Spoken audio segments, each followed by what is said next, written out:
Hello, my name is Rob Armstrong. I'm with the CUDA product team here at NVIDIA. I'm here today with some of my colleagues to tell you all about the latest features and the new updates that are coming along with CUDA 12 that we just released in December 2022.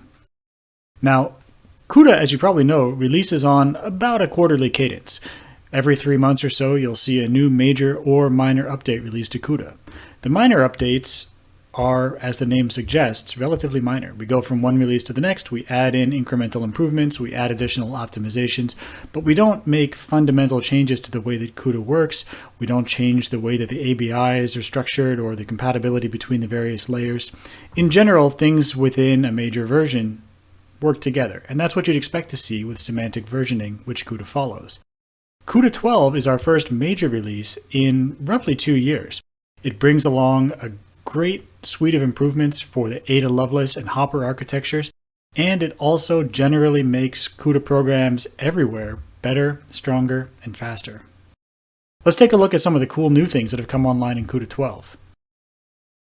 Now, I mentioned we brought Hopper and Ada Lovelace online in CUDA 12, and actually that's not entirely correct. Our first release that supported these architectures was CUDA 11.8.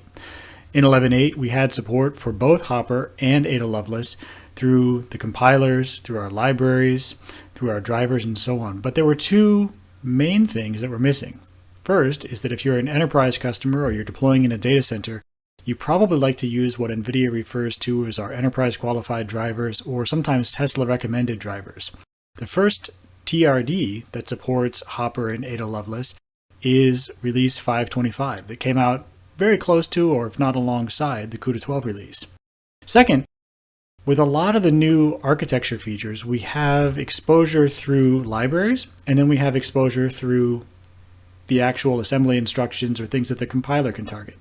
CUDA 12 brings a huge suite of those online. I'll tell you about some of them today, but if you've heard a lot about new instructions or things that come with Ada Lovelace or Hopper, CUDA 12 is the first release that really allows you as the developer to target those and take advantage of them. It also, behind the scenes, sets us up for a lot of really cool stuff that we're looking forward to coming back and telling you about over the next, say, year or so. As we move into 12.1, 12.2, and beyond, we'll bring more of those capabilities online, and we're really excited to come back and share them once they're ready. So stay tuned here. We'll come back and tell you all about it. Beyond that, there are a couple of things that I really want to highlight and focus on in today's talk. The first is some additional detail about the enterprise support and some of the new features for the architectures we're bringing online. There's some really cool stuff. I think you're going to enjoy it, so we'll get to that first. I do want to tell you a little bit about the changes in the ABI from CUDA 11 to CUDA 12. And in particular, there are some things that change with regard to compatibility, or just some things that you need to be aware of, especially if you're deploying CUDA in containers or if you're working in a cloud environment. My colleague Rob Nertney will come back towards the end of the presentation and tell you everything that's changed there.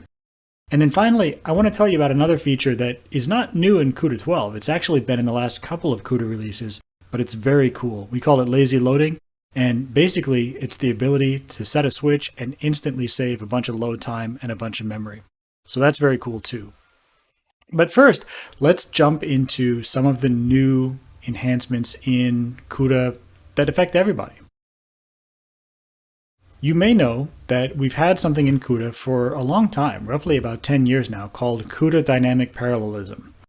And effectively what that is, it's the ability to launch additional work from the GPU itself. So you can see on the slide that I've got here, we're showing just a very basic Hello World kernel. This program doesn't really do much. It just launches one kernel on the GPU that prints back Hello World. We compile it and run it. Dynamic parallelism is basically doing this, but with an additional layer that launches more work. So you can see here, we're not only launching the original kernel that ran on the GPU, but that kernel is calling another kernel and so on. And so this kind of ability to launch additional work from the GPU, if say you need to iterate more on a particular area of your data, or if your algorithm requires some optional processing that you don't want to go back and forth to the CPU, we've had it in CUDA for a long time. Now, the challenge has been that especially if you're using constructs like fork join parallelism, which we deprecated a few releases back, the performance was really not where we wanted it to be. And so with CUDA 12, because we get this opportunity to go back and revisit some of the things that need to remain more stable, we've actually been able to make some substantial improvements to the speed of dynamic parallelism on the device. We've been able to reduce the launch overhead quite a bit, and we've added the ability to launch graphs from the device. And so not only can you take advantage of the way that graphs reduce your overall launch time, you can take advantage of that from both the host code and the code that runs on your GPU. So this is a really cool innovation, and I'll show you a little bit of the performance speed up in another slide or two. Before we do that though, for anyone who's not familiar with task graphs, let me basically explain what it is. In any application, you probably have a sequence of events. Rather than making one big kernel, you've probably decomposed your algorithm into a number of smaller kernels that do specific things. You might have a convolution followed by a layer that does an averaging, or you might have a layer that does a color space conversion followed by some processing on that data. This can get fairly complex, so my verbal examples here are a little bit simple, but you can see a more complicated version on the screen here. Now, if you had your CPU launching every single kernel in this design, you would have to go to the CPU, enqueue it, get it on the GPU, go back to the CPU, enqueue it, get it on the GPU, and so on. And you kind of go back and forth. And there's some obvious inefficiency there. So what graphs allow you to do is basically pre-play or pre-record a sequence of events that you want to have happen on the GPU repeatedly, and then relaunch it without having to go through that entire enqueue process for each kernel. You can basically kind of save a snapshot of a sequence of events and then change the data, change some parameters, tweak a few things here and there, but generally speaking, just launch it again and again and again and again. And you can imagine that for, say streaming data that's coming in, you can use these over and over again. And what you'll find is that when you reuse graphs in this way, you can see some really substantial improvements to your launch times. Or put another way, you can see some really substantial improvements in your end-to-end runtime. So let me show you a few things that we've done on the device side. First, we've enhanced device-side launch. We've added 3 new types of device-side launch that give you more flexibility for how you compose your applications. The first is a per-thread stream. So this is similar to your existing stream launch where you've got kernel B, it launches kernels X and Y, and then we reconvene in kernel C. So if you look at the graph, B and X execute in parallel, Y executes, and then C. We also have introduced a kind of kernel called a fire and forget kernel, where if you have one kernel that's going to launch a number of additional kernels that all kind of execute independently, you can do that.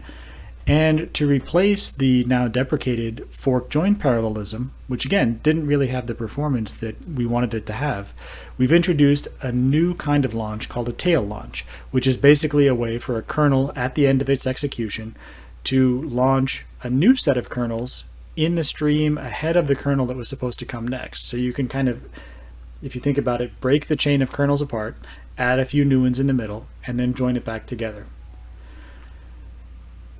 On the far right of the slide, I'm showing device graph launch, which is the ability to launch any arbitrary graph from a kernel on the device and then rejoin it later.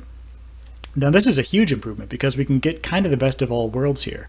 We can take advantage of the fact that graphs allow us to group and combine operations and remove the launch overhead, and we can do it on the device. So not only are we saving all of the launch time from the CPU, we're cutting the CPU out of the loop completely and giving the device much more control over its own execution. So this is really cool, and as you can see on the slide here, compared to some of the traditional techniques, we see some pretty significant speedups. The chart on the right, if you remember, there was a blog post about, I would say roughly 10 years ago, where we introduced CUDA dynamic parallelism, and the example that we used was iterating over a fractal. And as you get into areas with more detail or that required more iterations, we could add additional work on the GPU and get more refinement there. If we take that exact same algorithm and use it today, we get about a 3x speed up versus the previous technique, and it's very much on par with the existing CPU launch of the graph. So we're in really good shape here with this one. It's very exciting stuff. And if you're interested in more detail, we don't have time to cover it in today's presentation, but I've put a link down in the video description below to a blog that walks through the updates in dynamic parallelism and talks a lot more about how all these different pieces come together and how these things work.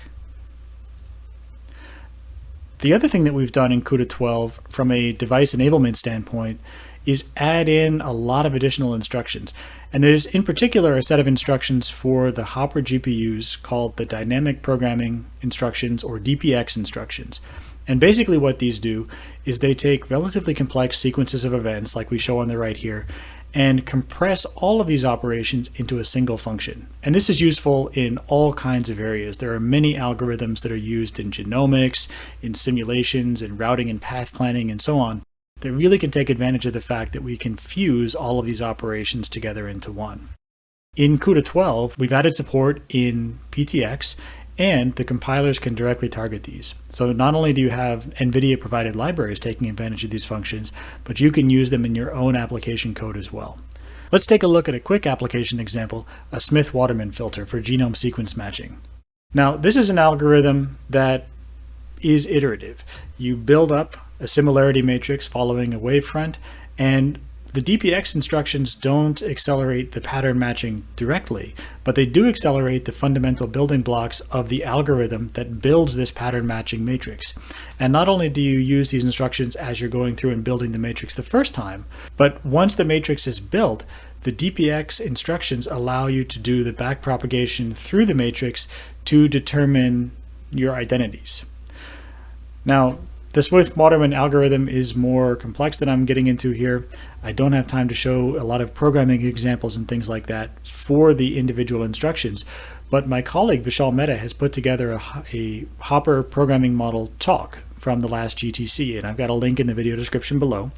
And if you go there, you'll see a lot more information about how to code efficiently for these algorithms, how these instructions work. And I've also got a link below to the programming guide and the updated documentation for CUDA 12. If you want to skip the talk and just go straight to the source for this information and see how you can integrate it into your applications, it's all down below. I mentioned also lazy loading, and lazy loading is something that I'm personally really excited about, because as GPUs have gotten more and more complex, the libraries that support those complex operations have become bigger and bigger and bigger. There are more things we can do, and so there are more things that we do. And as a result, our libraries have, no joke, often tens of thousands of kernels. And if you profile an application, and if you try to take a look at what needs to run in any given use case, what you tend to find, and this isn't globally accurate, but it's close enough for an approximation, you tend to find that an application will use 5% or less of the kernels that we make available in all of those accelerated libraries. But what happens is when you start your application, the first thing that we do is we take all of the kernels from that library, because we don't know what you're going to use, and copy them to the GPU. That takes time, and it takes a lot of memory. We do the same thing on the host side. When you load a library, we take all of the functions from that module, load them into RAM. It takes a lot of memory, takes a lot of time. It gets even more interesting if you're trying to do just-in-time compilation to a new architecture. The JIT compilation time is a function of how many functions need to be JIT compiled. And so as the library becomes bigger and bigger and bigger, as you get more and more and more functions, your JIT compilation time goes up too.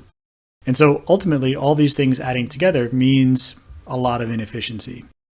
And what lazy loading does is kind of chops that efficiency right off the top. So what we do is, if you look inside of a CUDA module, or rather I should say a CUDA binary, we have a section of kernels for the GPU, we have a section of code that runs on the host, and then the same is repeated across any other libraries and so on that you're adding in. And so we can defer the loading of kernels onto the GPU until the time that your program actually needs to access them, and we can defer the loading of modules into the host memory until the time that your CPU or your program actually needs to access it. And what that results in is a substantial performance improvement. I've got some information on the slides. This is a real application. It's not a amazingly complex application, but it is a real application running on A100. And you can see the kind of order of magnitude for the speedups and enhancements that we're talking about. For end-to-end runtime, we started out at 2.9 seconds.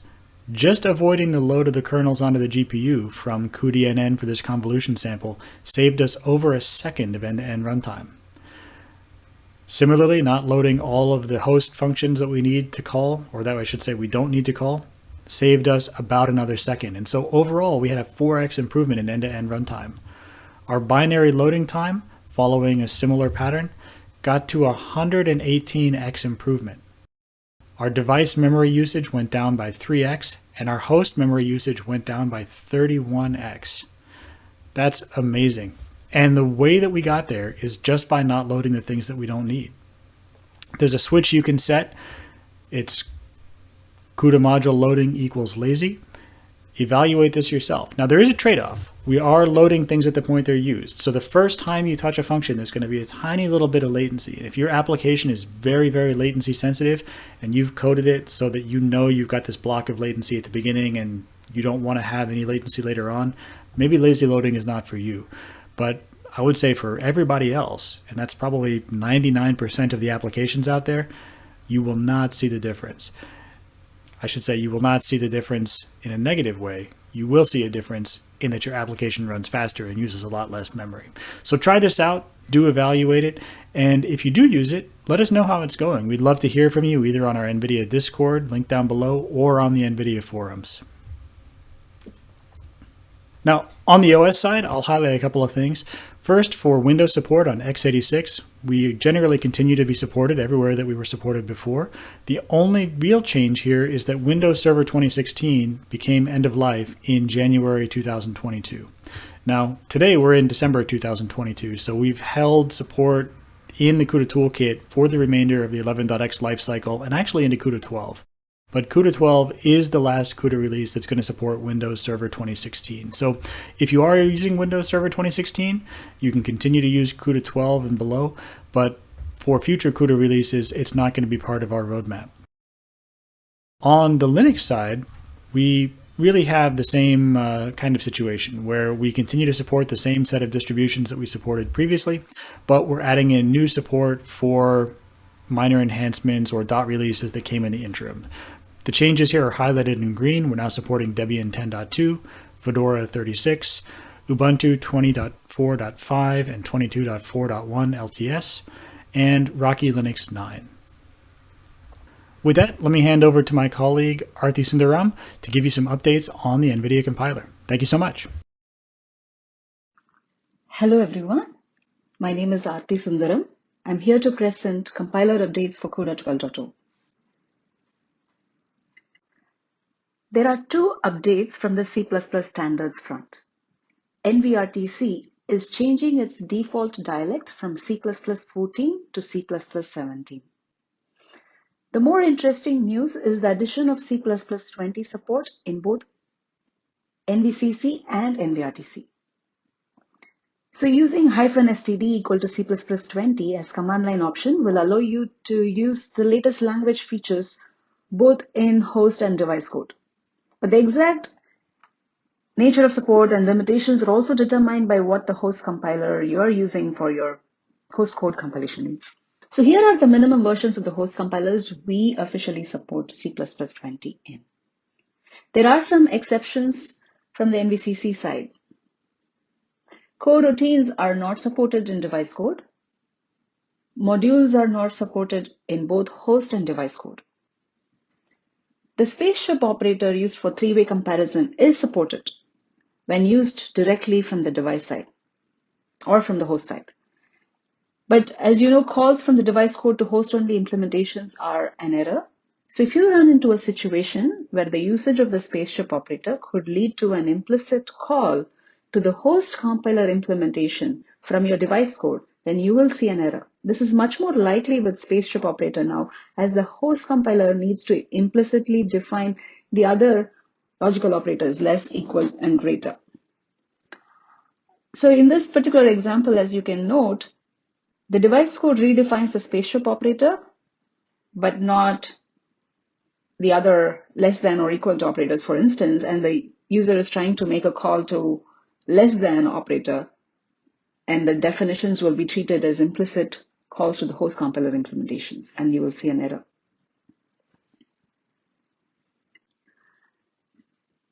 In CUDA 12.0, we are also reintroducing JIT LTO as a CUDA toolkit feature. There's going to be a new NV JIT link library that will allow you to leverage JIT-LTO on Windows, Linux, and Tegra L4T platforms. Let's see what this means and how you can leverage this feature for your application needs. But before that, a little bit of a backstory on the journey of LTO for our CUDA developers. Prior to CUDA 11.2, as you all might recall, to get maximum performance from CUDA, developers had to build and compile CUDA kernels as a single source file in whole programming mode. This limited SDKs and applications with large swaths of code and multiple files from porting to CUDA, as the performance gain was not as great as what you would expect in whole programming compilation mode, where you have all the kernels in a single file. With 11.2 toolkit release, we changed that.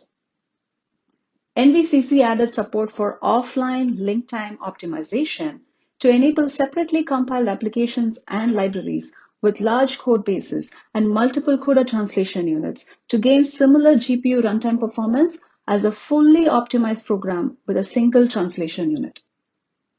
In some cases, the performance gain was reported to be 20% or higher. In CUDA 11.4, we extended the support to include use cases where compiled CUDA kernels were linked at runtime. This was JIT-LTO. It was originally a driver-based implementation, so developers had to use cooling KPIs to enable link time optimization at runtime. But due to limitations in the design and inherent dependence on the CUDA driver, we are making a hard call to deprecate the driver-based JIT-LTO feature. I will cover later what this means for existing 11.x applications using JIT-LTO, but developers are urged to move to the CUDA 12.0 version. Here we are reintroducing JIT-LTO as a toolkit feature, and through a new NVJIT link library, you will be able to leverage JIT-LTO support.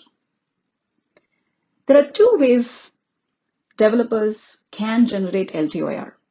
LTOIR is the intermediate form on which link time optimization is performed. It's the same format which was used in offline LTO. So NVCC could generate LTOIR. So the first way you can use JIT-LTO is using NVCC. This is where offline compilation meets runtime linking. Using NVCC, generate all your fat bins with LTOIR instead of SAS or PTX, and ship all your modules as LTO fat bins as is, which can later be JIT linked at runtime. This way, you can even compose an entire kernel just in time while maximizing performance. The combined kernel could span user code and library code. This also greatly benefits shipped application size. As application developers or library developers, you don't have to make the hard choice to predetermine all combinations of target configuration in which your application or library will be used. So you don't have to ship SAS for every such combination, but rather now you can just ship one LTOIR kernel and JIT link to SAS for the right target configuration at runtime. Isn't that cool? The other option is, of course, you're already using NVRTC for runtime compilation. What would you do? And now you can use and you can pass -DLTO to your NVRTC compile program API and then get the compiled LTOIR to be linked with JIT-LTO. So the performance optimizations can now span across different translation units, even when your workflow is all runtime. The NVJIT link library-based JIT-LTO in CUDA 12.0 will so expand LTO capabilities so that runtime or offline compiled applications could benefit from the maximizing performance benefits of LTO while doing runtime linking. The new library will also eliminate your dependency on cooling KPIs for linking PTX and SAS as well, which you may need, as I will cover in the next slide. Please keep in mind, performing LTO at runtime can add to your existing overhead with runtime linking. And we are looking at ways to improve that. The main reason we are deprecating JIT-LTO feature as a driver feature that was introduced in 11.4 is because that edition of JIT-LTO could not guarantee the same compatibility guarantees that CUDA provides, namely backward compatibility and minor version compatibility. Let's see how using NVJIT-Link library, you can leverage all the compatibility guarantees of CUDA, including forward compatibility. Just a reminder, the NVJIT-Link library consumes the LTOIR generated by either NVCC or NVRTC and can be used to generate SAS directly. This removes any dependence on the driver. There are two things to remember when using JIT-LTO. The LTOIR consumed by the NVJIT-Link library is the LLVM-based IR, and we guarantee compatibility between the various LTOIR versions only within the same major release of CUDA. This means if your NVJIT-Link library is from 12.x, your LTOIR should also be from 12.x. The NVCC and NVRTC should be from the same 12.x family. Not only that, the NVJIT-Link library guarantees only backward compatibility with the LTOIR. So a 12.0 NVJIT-Link library does not guarantee compatibility with the 12.3 NVCC generated LTOIR. But a 12.3 NVCC generated LTOIR is supported by a later NVJIT-Link library from the same major release of CUDA, like for instance 12.4. So you should always link against the latest NVJIT-Link within the major release. So you have multiple libraries or modules, each compiled with different NVCC. You have to find the highest version of CUDA toolkit that was used for generating the LTOIR, and the NVJIT-Link library has to be either that or a higher version. So if you're linking your application from 12.x against an NVJIT-Link library from the 12.x family, you'll be able to run your application in backward compatible mode on a future driver from 13.0 or 14.0. That is our CUDA backward compatibility guarantee. And second, if you're using multiple fat bins from the same family, like 12.0, 12.2, or 12.3, as long as you're linking against NVJIT-Link from at least 12.3 or later release, you'll be able to run your application on any 12.x driver. That is the minor version compatibility guarantee. A small note on forward compatibility. The 11.4 version of JIT-LTO, because it was dependent on the driver, the CUDA compat package that is currently used for forward compatibility shipped with the necessary functionalities to support JIT-LTO. But because 12.0 or later does not rely on the driver, but on an external NVJIT-Link library, it's important to consider that the NVJIT-Link library needs to be on the deployed system. It's not part of the CUDA compat package. So forward compatibility allows you, or any CSPs and data centers mainly, where they have higher cost for upgrading the kernel driver, to be on an older kernel driver, but can allow your applications to use a much more recent CUDA toolkit. So linking against NVJIT-Link library with, let's say, you're on 13.x in the future, and you're linking against NVJIT-Link library from that major release, you'll be able to run your application even if your kernel driver is from 12.0. As long as your system has the right version of NVJIT-Link, and that is forward compatibility. So please try out the new feature. There's going to be a detailed technical deep dive blog covering almost the details that I have mentioned here, and provide us with your feedback. A final wrap up. With every major release, we make our best effort to provide the most advanced and innovative features, performance, and development experience for our users. But sometimes we do have to do our housekeeping to support the rich ecosystem of our CUDA developers and to enrich them with the best experience for now and to the future. And therefore, we might have to make some hard decisions like introducing ABI incompatibility or remove features after its end of life, and also deprecate features as an early notice of future removal. So in this toolkit release 2, we have some updates, and please use this as a reminder. 12.0 resets ABI compatibility for Hopper. Hopper support was introduced in 11.8. So if you have 11.8 binary target with SM90 as a target, that binary is going to be link incompatible with a 12.x Hopper binary. So if you're using an assortment of libraries and some of them are from 11.8, then you will not be able to link them with your 12.0 or later Hopper binaries.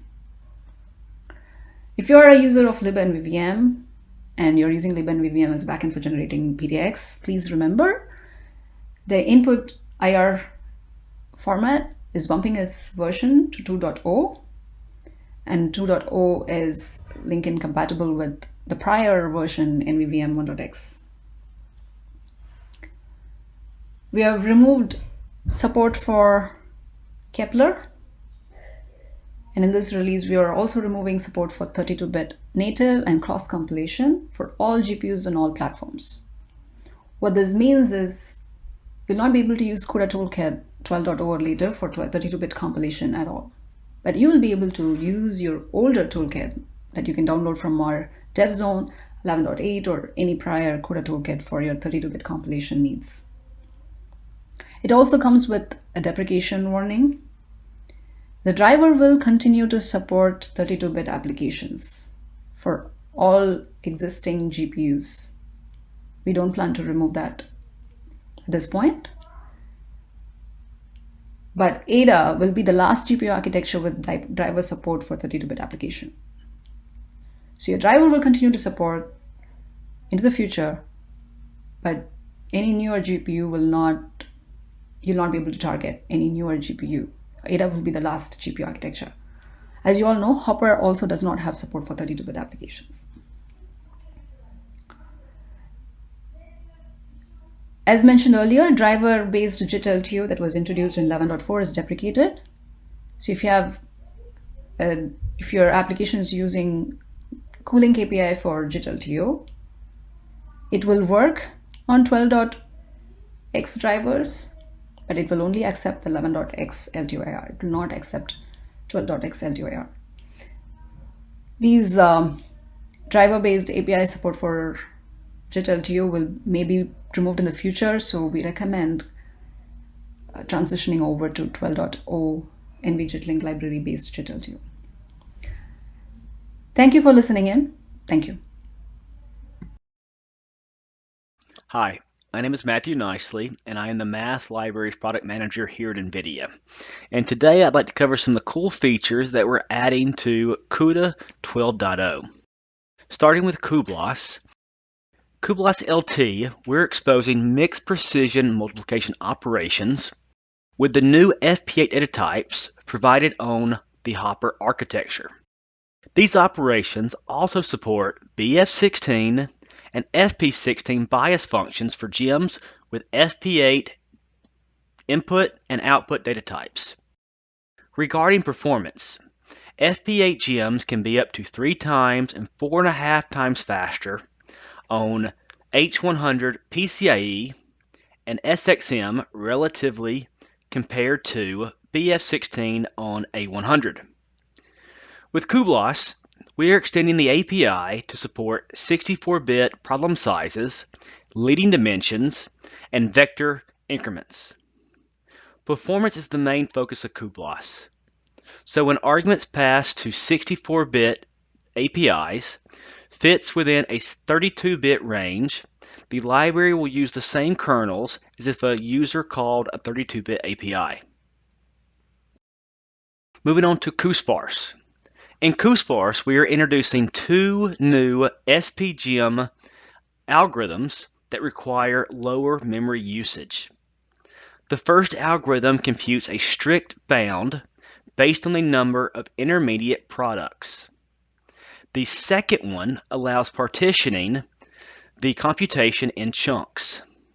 This will be very beneficial to GPUs that have limited memory capacity.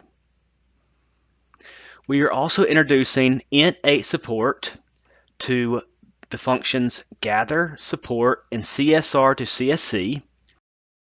And for performance, we are introducing improvements to SPSV and SPSM.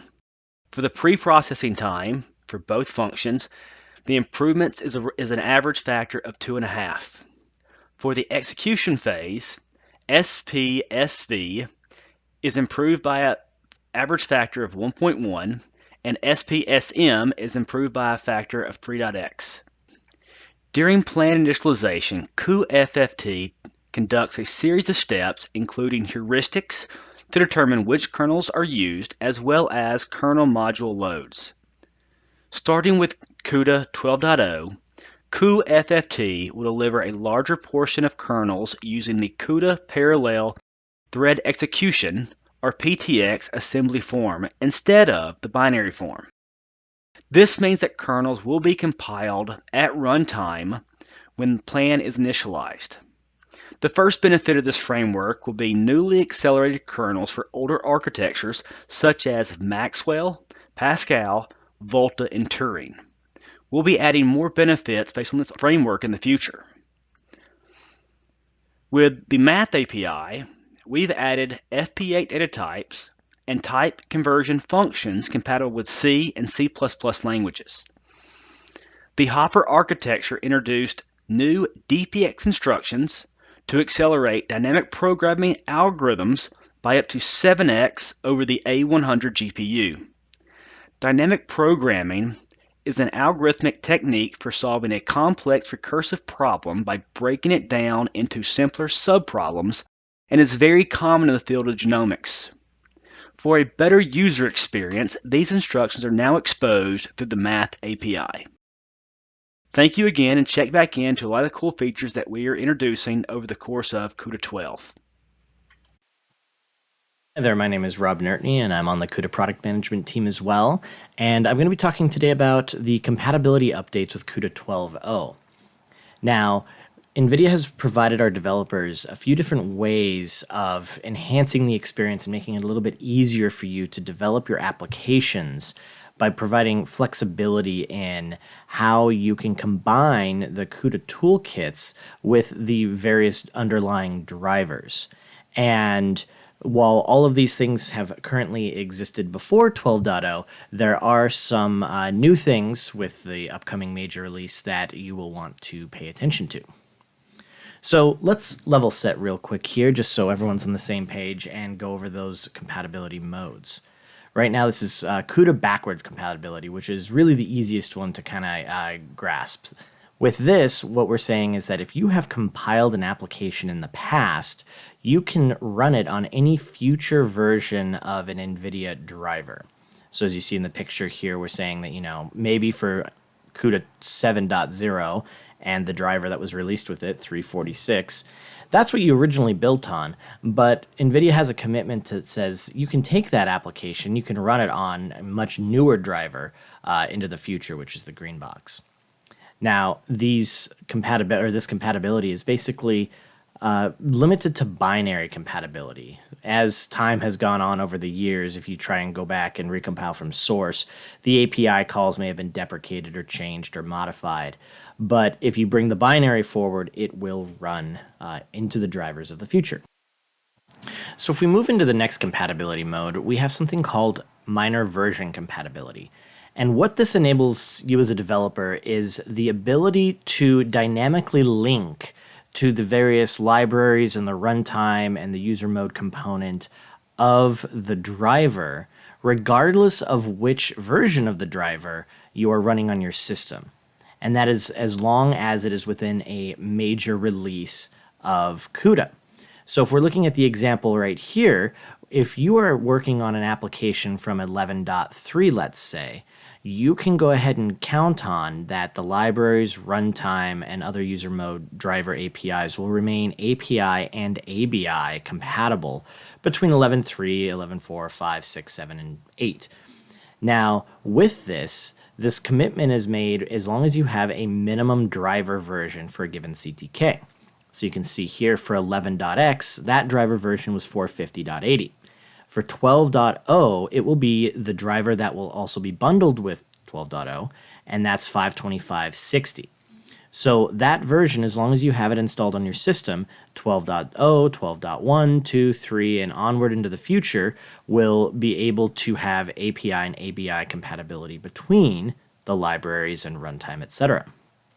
Now, with this, one of the things that you need to take into consideration is the fact that if you're trying to develop on a future version of the CTK and dynamically link to an older set of libraries, then the features that you're calling need to be checked before you program them to make sure that they actually exist in the driver. There's a good chance that if you don't, you'll call an API that doesn't exist, and you'll have to go figure out what you need to do to work around that. Now, there is a best practices documentation on our website, and we'll have the link here at the end so you can go ahead and click into that you see down at the bottom of the slide. One of the restrictions of minor version compatibility is if you're using PTX JIT compiling.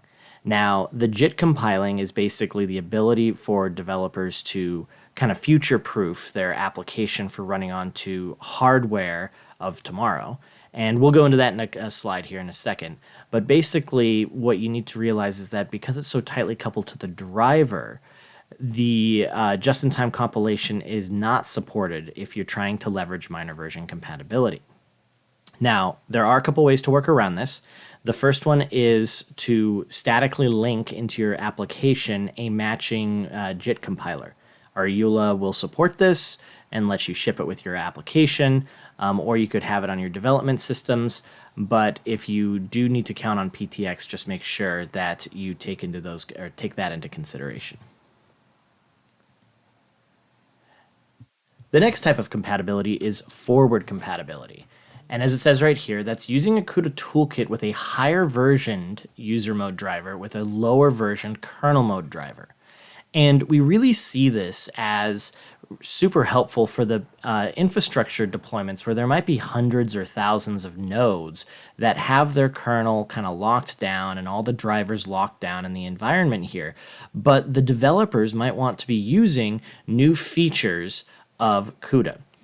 Now, what you can do here is this is a new set of files that get installed in your system alongside your CUDA installation. And what they do is it kind of provides a shim between the user mode driver and the kernel mode driver such that you can have, as the picture indicates here, some disparate versions of driver. So as you can see, this one actually can cross major versions or minor versions. So you can have a 12.0 application running on an older but supported driver, in this case 470.42, and your toolkit with all the new features, the support, the new dev tools can have the expectation of running. Again, like with minor version compatibility, what you need to realize is if you are using new features of CUDA 12.0 or any particular future version, you got to make sure that your features are somewhat checked or at least tested in your QA cycles, just in case that these old version of the drivers, the kernel mode drivers, do not support the particular call that you're trying to use. Now, with this does support PTX JIT compilation because we do actually provide a static PTX compiler as part of these files that get installed alongside your system. Now that we have those under our belt here, one of the things that, just kind of give the summary for what you as a developer need to know specifically about 12.0 is since 12.0 is a major release of CUDA Toolkit, the minor version compatibility resets. And so what that means is if you were counting on that minor version compatibility, which is, dynamically linking to the libraries or the runtime, we're not guaranteeing that those will function in the same way in 12.0. We kind of reserve our major versions of CUDA to do those API and ABI backlog changes so it has kind of the least disruptive to the developer base. So once again though, 12.0 will not be able to go back to 11.0 because it is in a different major version. Now, if you have any questions, more specific details, you'll see that there's a link that will go to the compatibility documentation on our developer zone, and there's a bunch of information there. We do have some new features with regard to compatibility, and that is on our Jetson product line. As you see here, the Jetpack SDK was comprised of two parts, the board support package that went down onto the embedded device, and the toolkit that developers would use to actually build and debug the application. Now, one thing you might see on here that is missing is the compatibility between the various versions of new CUDA toolkits and the release cadence of the board support package on the device. The problem that developers were running into was the cadence was a little bit too long, and that was due to the fact that we wanted to kind of keep a solid and stable environment for some of our automotive or other regulated industries.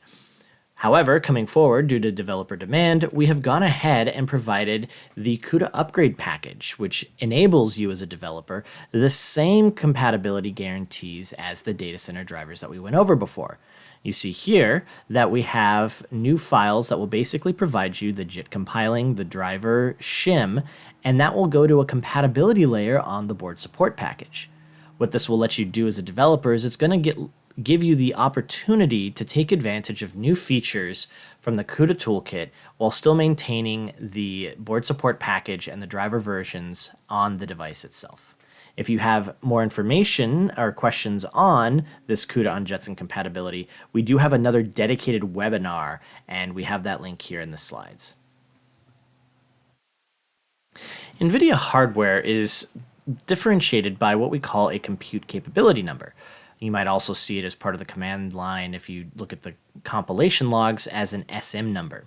And what this is it's a numerical value to differentiate the families of the hardware. You see 7.0 is the Volta family, 8.0 is the Ampere family, and the 9.0 is the Hopper family.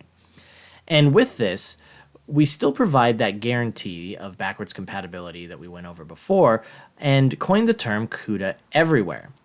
And what that means is if you wrote your application for a Volta family, you can rest assured knowing that this application binary will be able to execute on an Ampere, a Hopper, Hopper Next, etc.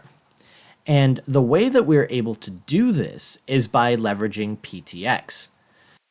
PTX is an ISA that basically enables the high-level application code that you might be writing to be converted into a more generic parallel processing set of instructions. And what this does is it allows, in the future, a compiler to take what would be parallel execution code and turn it into actual microcode that would run on a different hardware than might have been available at the time of writing it. So what we're seeing here is that you can provide multiple versions of your application into the final, what we call a FAT binary here. The SAS is true microcode that will run specifically on the compute capability or SM version of the hardware, in this case Volta and Ampere, as well as you see that there is PTX, which is that middle language that sits before it gets compiled into true microcode. The PTX 8.0 would allow a future hardware and a future JIT compiler to turn this generic code into something that could be understood into the future. Now, PTX can't go backwards, so if you wanted to run on some older legacy hardware, you would want to recompile this application and also put into the command PTX, let's say 3.5. And what that would do is that PTX would cover the SMs that were lower than 8.0. And that's the end of the new updates with 12.0 and Hopper in terms of compatibility. If you have any questions, please feel free to reach out to your contacts and we'll get them answered for you. Thanks. All right. Thank you all so much for sticking with us through that presentation. We know it was a long one, but we have a lot of really cool stuff in CUDA 12 that we were excited to show you. And ultimately, even though we took an hour here, that really wasn't enough time to cover all of the exciting new stuff. We're going to have some more videos coming up soon that'll go into deeper dives on some of these features. And of course, do take a look at our technical blogs, the associated presentations from GTC, and our other webinars that we've linked in the description below. On the slide here, I'm listing a couple of these resources. You'll find all the corresponding links below the video. And if you're watching the live premiere, my colleagues and I are online and able to answer questions that you type here in the chat. If you're not watching this live, feel free to head over to our NVIDIA forums or the NVIDIA Discord and put your questions there. Either way, thank you so much for coming. We hope you got a lot out of it, and we'll see you next time.